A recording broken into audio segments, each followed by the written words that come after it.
A Hampton mother's fight to see her kids continues. A News 3 investigation looks at problems when kids are taken by Child Protective Services. Investigative reporter Margaret Kavanaugh shares her struggle and explains one state agency looking to expose problems and improve the system.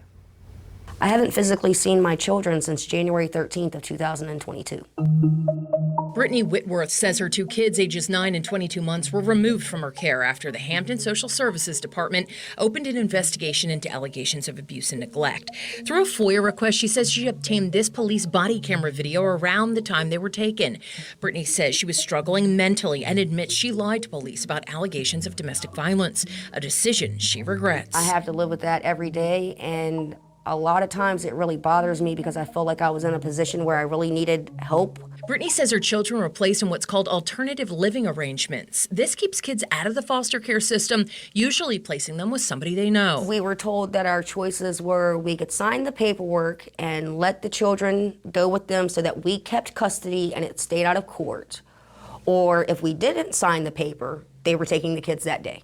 Brittany says she was extremely frustrated with how the case was being handled and filed a complaint with the Office of the Children's Ombudsman, an agency created to investigate complaints involving children in the system. Director Eric Reynolds couldn't speak about the case specifically, but said there are some benefits to alternative living arrangements by keeping kids with people they know, but it also has its downfalls. The parents are making these decisions without having any kind of legal advice given to them. He says some of the cases investigated by his agency were not handled well. And there's no due process for the parents. Brittany's report outlines how in February of 2022, permanent custody was eventually given to a relative whom she says she has a strained relationship with, and then the case was closed. I couldn't go to the grocery stores.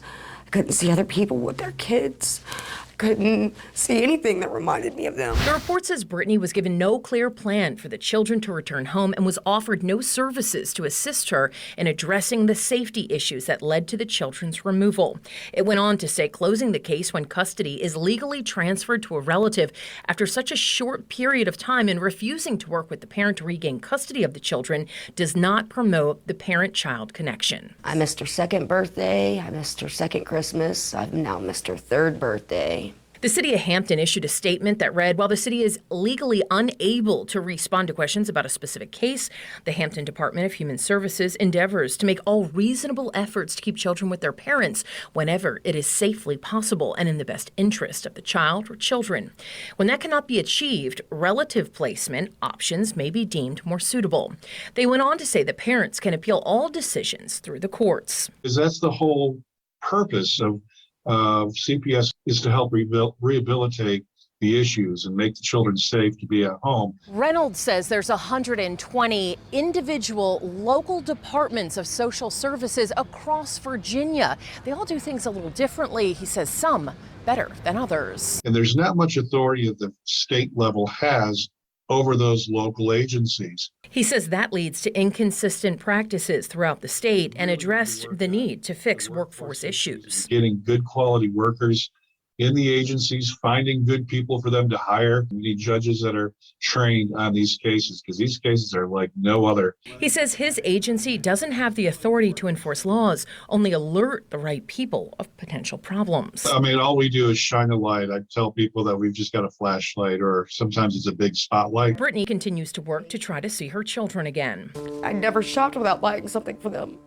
I never walked into somewhere and seen something that reminded me of them without having them. She says she regrets some of her decisions and wishes she understood all of her rights when all this started. I want my kids home, and I want the policies or whatever it is that's allowing this to even happen to stop. In Hampton, Margaret Kavanaugh, News 3.